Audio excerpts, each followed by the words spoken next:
a mulher que desempenhou um papel central no maior pecado do rei mais emblemático de Israel foi Batseba, a esposa de Davi, e mãe do rei Salomão, considerado o mais próspero na Bíblia. No entanto, antes de se tornar mãe de Salomão, Batseba teve uma vida com outro homem, Urias. Sua história se entrelaça com a queda de um homem que era conhecido como alguém segundo o coração de Deus. Embora esse pecado tenha parecido passar despercebido aos olhos dos homens, não escapou dos olhos de Deus. Neste vídeo, exploraremos o que a Bíblia realmente diz sobre Batseba e qual foi sua responsabilidade em tudo o que aconteceu. Será que ela foi uma vítima ou uma vilã nessa história? Assista até o final para descobrir. De acordo com a Bíblia, Batseba era filha de Eliã e neta de Aitofel ou Lonita. Seu nome provavelmente significa filha de um juramento ou sétima filha. Ela também é mencionada no texto bíblico como Batistuar, que significa filha de abundância. Antes de se envolver com Davi,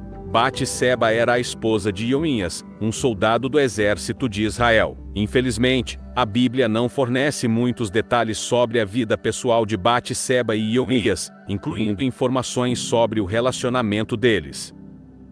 Nesse sentido, Batseba resolveu se lavar em um lugar onde podia ser vista. No entanto, essa interpretação parece ser problemática, pois não há nada no texto bíblico que apoie essa conclusão. O fato de Davi ter conseguido ver Batseba se lavando não significa que ela foi imprudente. É importante lembrar que Davi viu Batseba do terraço de seu palácio, e essa informação é relevante no texto bíblico. Do palácio, Davi tinha uma visão privilegiada e estratégica da cidade, podendo ver coisas que as outras pessoas em suas casas não podiam ver. Além disso, o registro bíblico dessa história enfatiza logo no primeiro versículo que toda essa trama ocorreu no tempo em que os reis costumavam sair da guerra. Isso coloca Davi como alguém que estava em um lugar onde não deveria estar. Portanto, talvez Batseba nem mesmo soubesse que o rei estava no palácio, e mesmo que soubesse, ela pode não ter percebido que o terraço do palácio permitia a visão do local em que ela se purificava.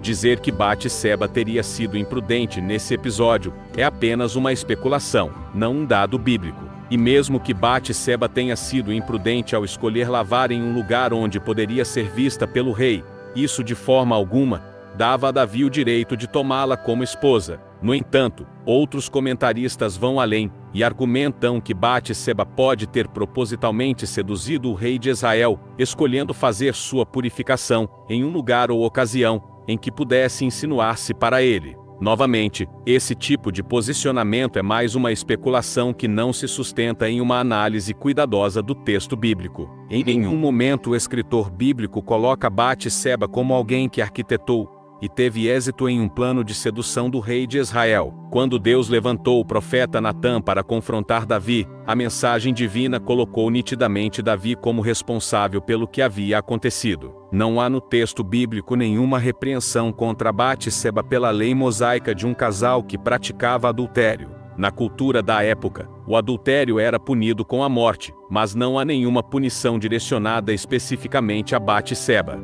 Na verdade, na parábola de denúncia contra Davi, Batseba é retratada como uma ovelha inocente que foi tomada arbitrariamente por alguém mais poderoso, sendo capturada ou tirada de seu dono. Além disso, a sequência da repreensão divina repetida no texto bíblico indica que Davi tomou ou se apoderou de uma mulher sobre a qual não tinha nenhum direito. Essa verdade bíblica também refuta uma interpretação comum na internet, de que Batseba possuía uma carta de divórcio de seu marido. Alguns se apegam a antigas tradições judaicas que indicam que, quando um homem saía para a guerra, ele deixava uma carta de divórcio condicional para sua esposa caso algo acontecesse a ele no campo de batalha. De fato, há evidências de que, na cultura judaica, o marido poderia fazer de sua própria morte uma condição para a validação do divórcio, com o objetivo de dar à esposa a chance de um casamento fora da lei do levirato. Isso significava que a viúva tinha que se casar com um dos cunhados. Dessa forma, retroativamente, a mulher não era considerada viúva na ocasião da morte do marido, mas sim divorciada. No entanto, isso não muda a situação de Davi em relação a Batseba. Mesmo que Batseba tivesse uma carta de divórcio, com previsão de retroatividade dada por Ioías antes de sair para a guerra, algo que é impossível de saber com certeza, quando Davi tomou Batseba, Ioías estava vivo, e era seu marido na época. Foi o próprio Davi que posteriormente provocou a morte de Ioías. A repreensão de Deus contra Davi, por meio do profeta Natã, não foi uma repreensão contra alguém que se relacionou com uma mulher desimpedida, mas sim contra alguém que roubou a mulher de outro homem. Além disso, o texto bíblico também relata a lamentação de Batseba por seu marido morto. Portanto, biblicamente falando, não há outra interpretação senão a de que Batseba foi uma vítima nessa história. Supor que o que aconteceu trouxe satisfação a Batseba,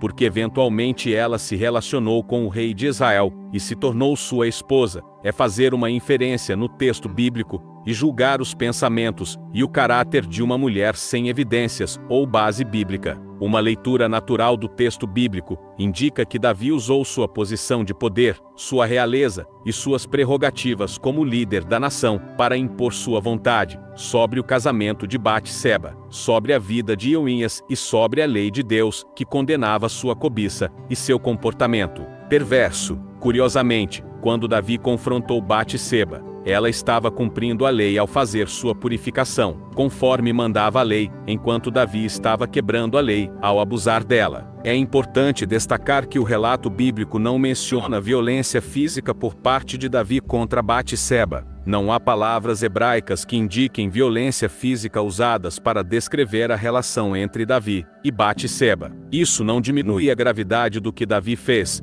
nem muda o fato de que Batseba foi violada por ele. Algumas pessoas questionam por que Batseba não se recusou a se relacionar com Davi, porque não resistiu ou gritou por ajuda. Naquele tempo, quando ocorria uma situação desse tipo no reino, normalmente a demanda era levada até o rei, para que ele pudesse resolver a questão de acordo com a lei, punindo o culpado e dando amparo à vítima. Portanto, naquela situação, Batseba não tinha a quem recorrer, e não havia uma estrutura de apoio que pudesse ajudá-la. A história de Batseba revela que ela foi vítima de um homem que tinha o dever de protegê-la, o próprio Davi, enquanto líder da nação. Davi usou sua posição de autoridade e poder para coagi-la. Ele ordenou que seus servos trouxessem Batseba, a mulher que ele cobiçava, e posteriormente ordenou a morte de seu marido. O texto bíblico destaca a diferença entre Davi e Saul. Davi, mesmo após cometer o pecado, mostrou verdadeiro arrependimento e temor ao Senhor,